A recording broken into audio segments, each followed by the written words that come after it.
125 ವರ್ಷ ತುಂಬಿದೆ ನಿಮ್ಮ ದೇವಾಲಯಕ್ಕೆ. ಈ 125 ವರ್ಷದ ಐತಿಹಾಸಿಕ ದಿನವನ್ನು ನಾವೆಲ್ಲ ಪಾಲ್ಗೊಂಡಿದ್ದೇವೆ. ನೀವು ಮುಖ್ಯಮಂತ್ರಿಗಳನ್ನು ಕರೆಸಿದ್ದೀರಿ. ನಾನು ಸಂಡೇ ಅವಾಯ್ಡ್ ಮಾಡಬೇಕು, ಸಂಡೇ ಕಾರ್ಯಕ್ರಮಗಳು ಅಂತ ಹೇಳಿ ನಾನು ಅಂದ್ಕೊಳ್ತಾ ಇದ್ದೀನಿ. ನಿನ್ನೆ ತಾನೇ ನಾನು ಕೇರಳಲ್ಲಿದ್ದೆ, ಮೊನ್ನೆ ದೆಹಲಿಲಿದ್ದೆ. ನಿಂತ್ಕೊಳ್ಳೋಕ್ಕೆ ಶಕ್ತಿ ಇರಲಿಲ್ಲ ರಾತ್ರಿ ನನಗೆ. ಆದರೆ ಇವತ್ತು ಬೆಳಗ್ಗೆ ಲೇಟಾಗಿ ಬಂದಿದ್ದೀನಿ. RSS ಸತ್ಸಂಗ ಅಂಥೇಳಿ, RSS ಅಂದರೆ ಇದರ RSS ಅಲ್ಲ, ಇನ್ನೊಂದು ರಾಧೇಶ್ಯಾಮ್ ಅಂಥೇಳಿ ದೇವನಹಳ್ಳಿತವು 1 ಲಕ್ಷ ಜನ ಇದರಲ್ಲಿ. ನನಗೆ ಆಶ್ಚರ್ಯ ಆಯಿತು. 1.25 ಗಂಟೆ ಅಲ್ಲಿ ನಡೆದಂಥ ಸತ್ಸಂಗ, ಪಿನ್ ಡ್ರಾಪ್ ಸೈಲೆನ್ಸು. ಸೊ ಹಾಗೆ ವಿವಿಧ ರೀತಿ, ವಿವಿಧ ಧರ್ಮ ಆಚರಣೆ, ಭಕ್ತಿ ಮನೋಭಾವದಿಂದ ಜನರ ಶಾಂತಿಗೋಸ್ಕರ, ನೆಮ್ಮದಿಗೋಸ್ಕರ, ಎಲ್ಲದಕ್ಕೂ ಮೀರಿ ಸಮಾಜ ಸೇವೆ ಮತ್ತು ತನ್ನ ಆತ್ಮಶುದ್ಧಿ ಮಾಡಿಕೊಳ್ಳಲು ಸೇವೆ ಮಾಡೋಂಥದ್ದು ಇಡೀ ನಮ್ಮ ಪ್ರಪಂಚದಲ್ಲಿ ಭಾಳ ಪವಿತ್ರವಾದಂಥ ಸ್ಥಾನ ಹೊಂದಿದೆ.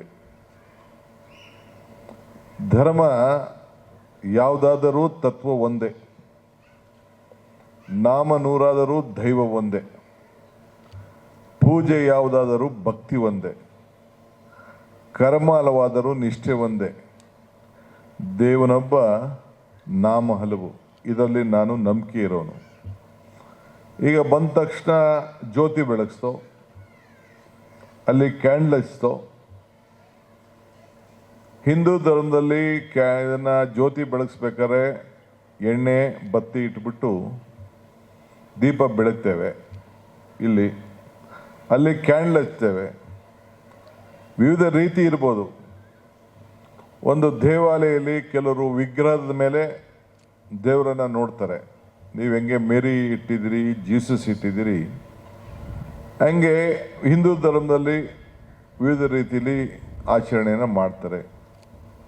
ಸಿಖ್ ಧರ್ಮದಲ್ಲಿ ಅವ್ರದ್ದೇ ಆದಂಥ ಆಚರಣೆ ಮಾಡ್ತಾರೆ. ಸೊ ಹಂಗೆ ಇವತ್ತು ಈ ಕಂಬ, ಧ್ವಜ ಕಂಬ, ಎಲ್ಲ ದೇವಾಲಯಗಳು ಕೂಡ ಇದು ಧ್ವಜ ಕಂಬ ಸಾಮಾನ್ಯವಾಗಿ ಹಿಂದೂ ಧರ್ಮದಲ್ಲೂ ಕೂಡ ನೋಡ್ತಾ ಇದ್ದೀರಿ. ಈಗ ತಾನೇ ಒಂದು ಕೊಂಬು ಇಂದ ನಿಮ್ಮ ಸಂದೇಶವನ್ನು, ಶಾಂತಿಯ ಸಂದೇಶವನ್ನು ನಮ್ಮ ಫಾದರ್ ಅವರು ಗಾಯನ ನುಡಿಸಿದ್ರು. ಆ ಮೇಕೆ ಕೊಂಬೋ, ದನದ ಕೊಂಬೋ, ಇಲ್ಲ ಯಾವುದೇ ಪ್ರಾಣಿ ಕೊಂಬೋದು, ಆ ಕೊಂಬಿಗೆ ಅದರಿಂದ ಆ ಶಕ್ತಿ ಏನು, ನಾದ ಏನು ಬರ್ತದೆ ಅಂಥೇಳಿ, ಗಾನ ಏನು ಬರ್ತದೆ ಅಂಥೇಳಿ ಆ ಪ್ರಾಣಿಗೂ ಗೊತ್ತಿಲ್ಲ, ಕೊಂಬಿಗೂ ಗೊತ್ತಿಲ್ಲ.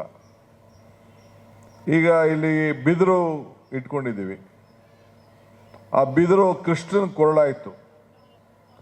ಆ ಬಿದಿರು ಹುಟ್ಟುವಾಗ ಆ ಬಿದಿರಿಗೆ ಗೊತ್ತಿಲ್ಲ ನನ್ನ ಕೈಲಿ ಇಂಥ ಒಂದು ಫ್ಲೂಟ್, ನೀವೆಲ್ಲ ಫ್ಲೂಟ್ ಅಂತ ಕರಿತೀರಿ, ಅದಕ್ಕೆ ನಾವು ಕೊರಳು ಅಂತ ನಮ್ಮ ಭಾಷೆಗಳಲ್ಲಿ ಕರಿತೇವೆ. ಅದಕ್ಕೆ ಅಂಥ ಶಕ್ತಿ ಇದೆ. ಅಷ್ಟು ಸ್ವಾರಸ್ಯವಾಗಿ ನಿಮ್ಮ ಮನಸ್ಸಿಗೆ ಶಾಂತಿ ಬರ್ತದೆ ಅನ್ನೋದು ಆ ಫ್ಲೂಟ್ಗಾಗಲಿ, ಆ ಕೊಳಲ್ಗಾಗಲಿ, ಆ ಬಿದಿರಿಗಾಗಲಿ ಗೊತ್ತಿಲ್ಲ. ಇಲ್ಲ, ಇಲ್ಲಿ ಶಂಕು ನೀವು ನೋಡಿದ್ದೀರಿ. ಆ ಶಂಕು ಸ್ನೇಹಿಲ್, ದೊಡ್ಡ ಸ್ನೇಹಿಲ್ ಆಗಿ ಶಂಕು ಆಗೋಯ್ತು ಸಮುದ್ರದಲ್ಲಿ. ಸೊ ಕೃಷ್ಣ ಕೂಡ ಯುದ್ಧ ಕರಿಬೇಕಾದ್ರೆ ಮಹಾಭಾರತದಲ್ಲಿ ಆ ಶಂಕುವಿಂದ, ನಾದದಿಂದ ಒಂದು ಕರೆಯನ್ನು ಕರೆಯುವಂಥ ಒಂದು ಇತಿಹಾಸವನ್ನು ನಾವು ನೋಡಿದ್ದೀವಿ.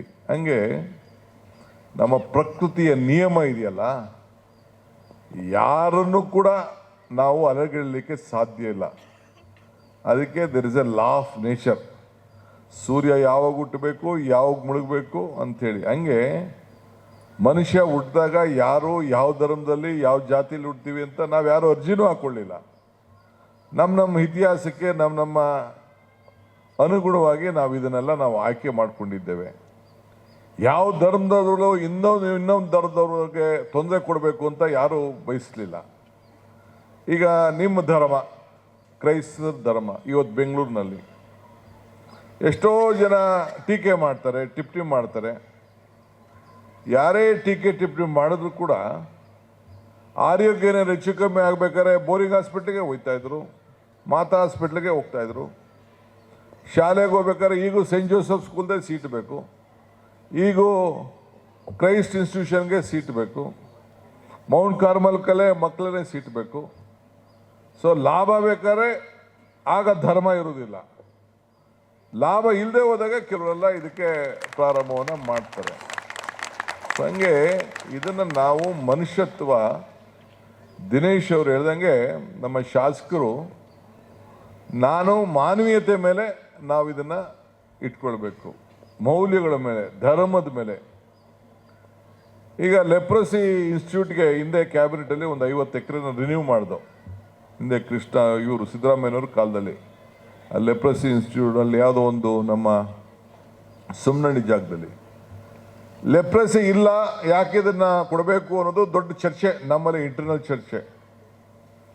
ಸೊ ಆವತ್ತಿನ ಕಾಲದಲ್ಲಿ ಲೆಪ್ರಸಿ ಮಕ್ಕಳು ಸರ್ಕಾರ ಯಾರು ಆ ಜವಾಬ್ದಾರಿ ತೆಗೆದುಕೊಳ್ತಾ ಇದ್ದಾಗ ಈ ಸಮುದಾಯ ಲೆಪ್ರಸಿ ಯಾರಿಗೆ ಇರ್ತದೆ ಅವ್ರಿಗೆ ನಾವು ಔಷಧ ಕೊಟ್ಟು ಅವ್ರನ್ನ ಬದುಕನ್ನು ನೋಡಿ ಮಾನವೀಯತೆಯಲ್ಲಿ ಮೆರೆದಿದ್ದಾರಲ್ಲ, ಅದಕ್ಕೆ ನಾವು ಗೌರವ ಕೊಡಬೇಕು, ಅದಕ್ಕೆ ನಾವು ರಿನ್ಯೂವಲ್ ಮಾಡಬೇಕು ಅಂತೇಳಿ ಆವತ್ತಿನ ಕಾಲದಲ್ಲಿ ನಾವು ತೀರ್ಮಾನವನ್ನು ಮಾಡಿದೆವು. ಹಂಗೆ ನಾನು ಕೂಡ ಕನಕಪುರದಲ್ಲಿ 1 ವರ್ಷ ಸೈಂಟ್ ರೀಟಾಸ್ ಸ್ಕೂಲಲ್ಲಿ ಓದಿದೆ, ಆಮೇಲೆ NPS ಸ್ಕೂಲಲ್ಲಿ ಓದೆ, ಆಮೇಲೆ ಕಾರ್ಮಲ್ ಸ್ಕೂಲಲ್ಲಿ ಓದಿದೆ.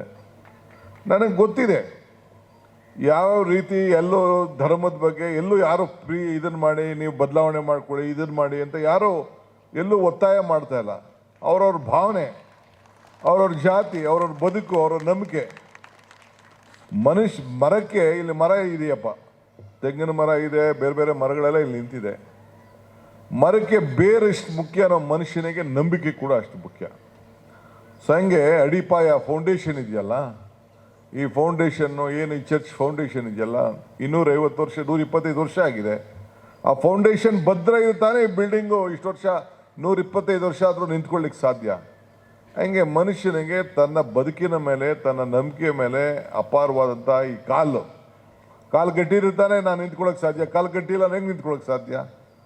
ಹಂಗೆ ನಾವು ಏನು ನಮ್ಮ ತತ್ವ ಇದೆ, ನಮ್ಮ ವಿಶ್ವಾಸ ಇದೆ, ನಮ್ಮ ಜ್ಞಾನದ ಭಂಡಾರದಲ್ಲಿ ಬದುಕಲಿಕ್ಕೆ ಪ್ರಕೃತಿಯ ಜೊತೆಯಲ್ಲಿ ನಾವೆಲ್ಲ ಕೂಡ ನಾವು ಕೆಲಸವನ್ನು ನಾವು ಮಾಡಬೇಕು. ಸೊ ಹಂಗೆ ಎಷ್ಟೇ ಆದರೂ ಕೂಡ ಮಾನವೀಯತೆ ಭಾಳ ಮುಖ್ಯ, ಪ್ರೀತಿ, ವಿಶ್ವಾಸ ಇವೆಲ್ಲ ಕೂಡ ಒಬ್ರಿಗೊಬ್ರಿಗೂ. ಇವತ್ತು ಮಕ್ಕಳು ಈಗ ತಾನೇ ಭರತನಾಟ್ಯ ಮಾಡಿದ್ರು. ಏನು ಕ್ರಿಶ್ಚಿಯನ್ ಸಮುದಾಯದ ಮೂಲನ ಭರತನಾಟ್ಯ? ಏನಿಲ್ವಲ್ಲ, ಯಾರು ಬೇಕಾದ್ರೂ ಭರತನಾಟ್ಯ ಆಡ್ಬೋದು.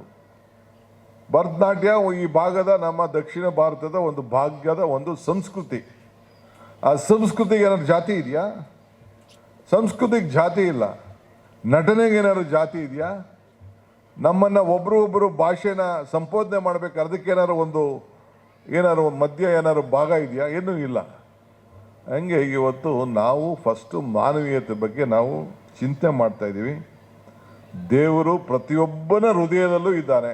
ಇದೇ ತಾನೇ ಎಲ್ಲ ಧರ್ಮದಲ್ಲೂ, ಯೇಸುರವರಾಗಲಿ, ಹಿಂದೂ ಧರ್ಮದವರಾಗಲಿ, ಬೌದ್ಧ ಆಗಲಿ, ಎಲ್ಲ ಧರ್ಮದಲ್ಲೂ ಕೂಡ ಇದೇ ತಾನೇ ಹೇಳಿದ್ದು. ಎಲ್ಲ ಕಡೆ ದೇವರು ಇದ್ದಾನೆ ಅನ್ನೋ ಒಂದು ವಿಚಾರವನ್ನು. ಸೊ ಸಮಾನತೆ ಮತ್ತು ಸೋದರತ್ವ.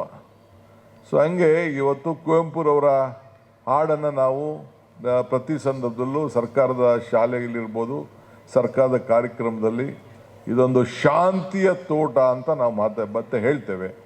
ಶಾಂತಿ ತೋಟ ಎಲ್ಲಿ? ಎಲ್ಲ ಒಗ್ಗಟ್ಟಾಗಿದ್ದಾಗ ಶಾಂತಿಯ ತೋಟ.